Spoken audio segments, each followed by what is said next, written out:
বিসমিল্লাহির রহমানির রহিম। প্রিয় দর্শক, মোল্লা ইউনানি ও হোমিও দাওয়াখানার পক্ষ থেকে আপনাদেরকে স্বাগত জানাচ্ছি। আজকে আমি অত্যন্ত গুরুত্বপূর্ণ একটি ভিডিও নিয়ে আপনাদের সামনে হাজির হয়েছি। আপনারা ভিডিওটির শুরু থেকে শেষ পর্যন্ত দেখলেই এর উপকারিতা বুঝতে পারবেন। আজকে আমি আপনাদের সামনে যে টপিকস নিয়েছি সেটা হলো পেটের যাবতীয় রোগের সমস্যার জন্য আমি আপনাদেরকে আজকে একটা ফর্মুলা দিব। এই ফর্মুলাটা যদি আপনারা প্রয়োগ করতে পারেন তাহলে পেটের অনেক রোগের থেকে আপনারা ভালো থাকতে পারবেন। তো আজকে আমি যেই জিনিসটা নিয়েছি সেটার নাম হচ্ছে জোয়ান। জৈন বলা হয়, জোয়ান বলা হয়, আজওয়ান বলা হয় এবং ইংরেজিতে এটাকে ক্যারম সিডস বলা হয়। এটা খুবই উপকারী। এটার উপকারিতা এত যে আমি সব আপনাদেরকে বর্ণনা করতে পারবো না।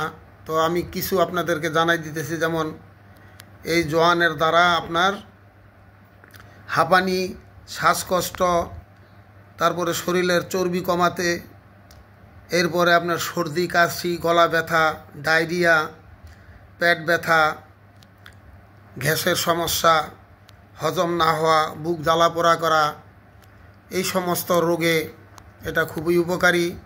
এবং যে সমস্ত মা বোনদের মাসিকের সমস্যা অর্থাৎ ওই সময় ব্যথা বেদনা হয় তাদের জন্য এটা উপকারী। তো এটা বিভিন্নভাবে খাওয়ার এরকম নিয়ম দেওয়া আছে। তো আজকে আমি আপনাদেরকে যে ফর্মুলাটা দেব এটা আগে আমি পুরা করার পরে আমি আপনাদেরকে কিছু জানাই দেব কিভাবে খেতে হবে। তো আমি এখানে নিয়েছি জোয়ান এবং নিয়েছি লেবু। লেবু আমি নিয়েছি এই জন্য যে লেবুটাই হচ্ছে এটার মধ্যে সবচেয়ে গুরুত্বপূর্ণ ভূমিকা রাখবে। আপনারা জোয়ান এখানে দেখতেছেন, আপনার ইচ্ছামতো যতটুক মন চায় আপনি নিয়ে নেবেন। আপনি 50 গ্রাম নেন, 100 গ্রাম নেন, এটা আপনার ব্যাপার। এটা নেওয়ার পরে এই যে আপনি লেবু দেখতেছেন, এইভাবে লেবুকে কেটে বা অন্যভাবে চাপিয়ে মেশিনের দ্বারাও চেপে আপনি রস বের করতে পারেন। লেবুর রস বের করে এই জোয়ানের উপরে দিতে হবে। এই পরিমাণ লেবুর রস দিতে হবে যেই পরিমাণ দিলে লেবু ওই জোয়ানের উপরে কমসে কম আধা ইঞ্চি উপরে লেবুর রস উঠে যায়। এই পরিমাণ দিয়ে আপনি এটাকে একটা কাপড়ে ঢেকে রেখে দিবেন। আজকে আপনি রাখলেন, বিকেলে রাখলেন, সারা রাত্র থাকলো, সকালবেলা দেখবেন যে রস কিছু কমে গেছে। যখন দেখবেন যে রস পুরা শুকায় গেছে, আপনি একটা কাঠি দিয়ে এটাকে সকাল বিকাল একটু লেড়েও দিতে পারেন। যখন এটাকে নেড়ে দিবেন তখন দেখবেন যে তাড়াতাড়ি শুকিয়ে যাবে। এটাকে রোদ্রে শুকাতে হবে না। আপনি ঘরের ভিতরে টেম্পারেচারের ভিতরে রাখবেন, একটা পাতলা কাপড় দিয়ে ঢেকে রাখবেন যেন ধুলাবালি না পড়ে। এরপরে আপনি যখন এটাকে কাজে নেবেন তখন আগেই এটাকে খুব সুন্দর করে ছাঁকনি দিয়ে, আটা ছাঁকনি দিয়ে সেঁকে নেবেন, তার কারণ এটার ভিতরে কোনো ধুলাবালি এবং কোনো বালুকণা না থাকে। এখন আপনার এটা যখন আপনি একবার হয়ে গেল, তো যখন দেখবেন যে আপনার জোয়ান শুকিয়ে গেছে, তো পরবর্তীতে আবার আপনি লেবুর রস এইভাবে চিপড়িয়ে দিয়ে দিবেন।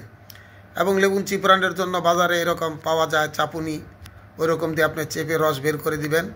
এই রকম আপনার করতে হবে 7 বার। যখন আপনার 7ম বার হয়ে যাবে, হওয়ার পরে এটা যখন পরিপূর্ণ শুকিয়ে যাবে অর্থাৎ এটার ভিতরে কোনো রকমের ভিজা কোনো অংশ না থাকবে, তখন আপনি এটাকে কি করবেন, ব্লেন্ডারে হোক বা অন্য কোনো প্রসেসে দস্তা দিয়া হোক আপনি এটাকে পাউডার করে নেবেন। এমন মিহিন পাউডার করবেন যেন আপনার আটা ছাঁকনি দিয়ে 100 ছাঁকনি দিয়ে এটা নিচে এসে যায়। এইরকমভাবে আপনি এটাকে টেলকাম পাউডার করে নেবেন।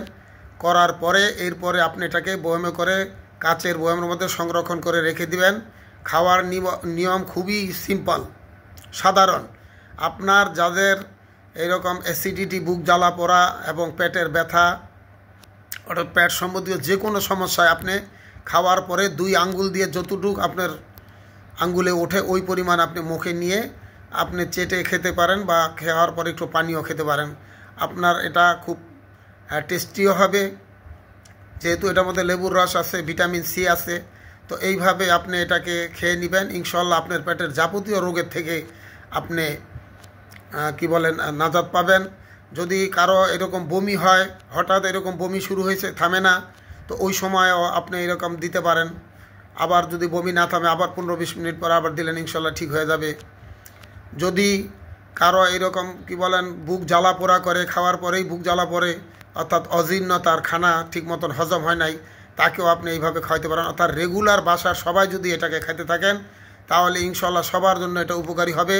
যে সমস্ত মা বোনদের এরকম মাসিকের সময় ব্যথা বেদনা হয় এবং কি বলে ঠিক মতন ক্লিয়ার হয় না, তারা কি করবেন, 1 চামচ এইরকম জোয়ান, এই জোয়ান না, সেটা আপনার অন্য জোয়ান, যেটা মানে প্রসেসের আগে যে জোয়ান ছিল, ওই জোয়ান আপনি 1 চামচ 1 গ্লাস পানিতে রাত্রে ভিজিয়ে রাখবেন, সকালে জাল দিবেন, জাল দিয়া পানিটাকে খুব গরম করবেন, 2-3 বার বলক দেওয়ার পরে আপনি সাইকা ওই পানিটাকে কুসুম গরমভাবে খালি পেটে সকালে খেয়ে নেবেন। ইনশাল্লাহ ব্যথা বেদনা কম হয়ে যাবে এবং আপনার পিরিয়ড ক্লিয়ার হয়ে যাবে সুন্দর মতো। তো আজকে আমি আপনাদেরকে যে টিপসটা দিলাম, এটা যদি আপনাদের কাছে ভালো লাগে অবশ্যই এটাকে লাইক, শেয়ার এবং এটা সাবস্ক্রাইব করে দিবেন এবং সদগায়ে জারিয়া নেকির নিয়তে এগুলি করবেন। আমিও সদগায়ে জারিয়া নেকির নিয়তে ভিডিও দিয়ে থাকি, আপনারা এইভাবে করবেন ইনশাল্লাহ।